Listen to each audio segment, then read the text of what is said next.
நீங்கள் நினைத்து கொண்டிருந்த அந்த கடைசி விசுவாசம் அத்தனை பேரும் சொல்லி இருக்கலாம், இது நடக்காது என்று சொல்லி இருக்கலாம், அத்தனை பேரும் எதிர்மறையாய் பேசி இருக்கலாம். ஆனா நீங்க இல்ல இல்ல, என் ஆண்டவர் கண்டிப்பா செய்வாரு, என் ஆண்டவர் கண்டிப்பா நடப்பிப்பாரு, நீங்க அவர்களுக்கு முன்பாக நீங்க சவால் விட்டு பேசி இருக்கலாம்.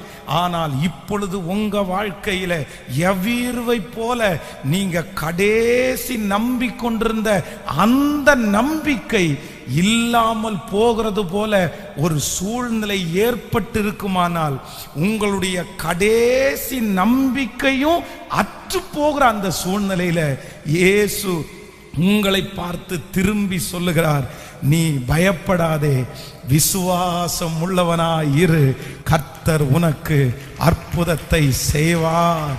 நம்புறவர்கள் கரங்களை தட்டி, எந்த காரியத்திலே கடைசி நம்பிக்கை அற்று போனதோ, எந்த காரியத்திலே கடைசி நம்பிக்கையும் இல்லாமல் போனதோ, என் தேவனாகிய கர்த்தர் வாக்கு கொடுக்கிறார், செத்து போனதுக்கு ஜீவன் கொடுக்கிறவர் நம்முடைய கர்த்தர், பட்டு போனதற்கு ஜீவன் கொடுக்கிறவர் நம்முடைய கர்த்தர். ஹல்லேலூயா. மனிதரால் இனி முடியாது என்று சொன்ன அந்த காரியத்தை நடப்பித்து முடிக்கிறவர் கர்த்தர்.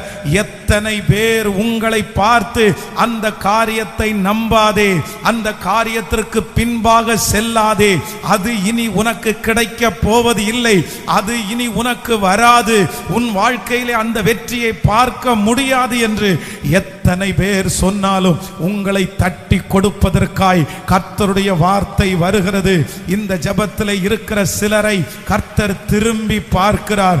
பார்த்து கலங்கி கொண்டிருக்கிற மகளை பார்த்து சொல்லுகிறார், பயப்படாதே, விசுவாசம் உள்ளவளாயிரு, உன் பிள்ளை பிழைக்கும், உன் பிள்ளையை கர்த்தர் வாழ வைப்பார், உன் எதிர்காலத்தை கர்த்தர் வாழ வைப்பார்.